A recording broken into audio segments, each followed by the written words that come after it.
नेपाल के हालात अभी भी अस्थिर हैं। नेपाल के सबसे पवित्र धार्मिक स्थलों में से एक पशुपतिनाथ मंदिर को देश में बढ़ते हिंसक प्रदर्शनों के कारण बुधवार को दर्शनार्थियों के लिए बंद कर दिया गया। मंदिर परिसर की सुरक्षा सुनिश्चित करने और शांति बनाए रखने के लिए नेपाल सेना को तैनात किया गया है। देशव्यापी सरकार विरोधी प्रदर्शन के बीच मंदिर को बंद करने का फैसला लिया गया।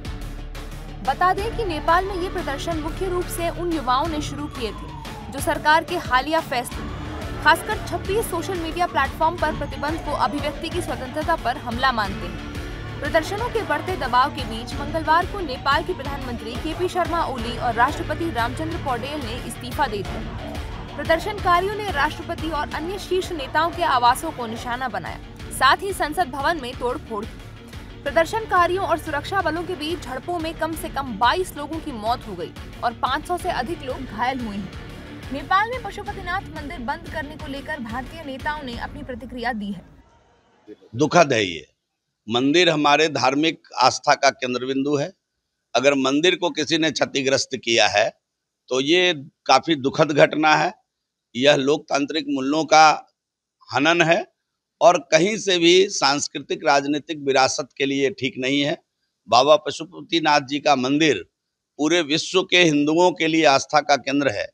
देखिए, मैं समझता हूं कि जो आस्था का केंद्र है, यहाँ इस प्रकार की चीज़ें आनी नहीं चाहिए और ये उनकी संपत्ति है, जिनका ये देश है उनकी संपत्ति है और आस्था का केंद्र है। मैंने समझता कि अगर अगर दोषी हैं, ईश्वर ने आपका क्या बिगाड़ा है, तो आस्था के केंद्र में इस प्रकार के किसी भी कृत्य की मैं निंदा करता हूँ। पूरे देश के नेपाल के जो हालात हैं, किसकी गलती थी, क्या हुआ, कब हुआ, कैसे हुआ, विपक्ष ने क्या करा, नौजवानों ने क्या करा, पूरे देश की क्या हालत है, ये बातें सभी सब्जेक्टिव हैं और डिबेटेबल हैं।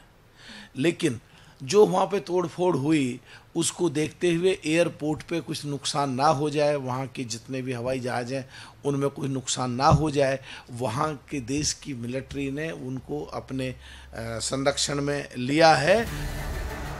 नेपाली सेना ने मंगलवार देर रात से काठमांडू में स्थिति को कंट्रोल करने के लिए सैनिकों की तैनाती शुरू कर दी है। भारत ने नेपाल सीमा पर सतर्कता बढ़ा दी है और अपने नागरिकों को नेपाल में यात्रा से बचने और घरों में रहने की सलाह दी है।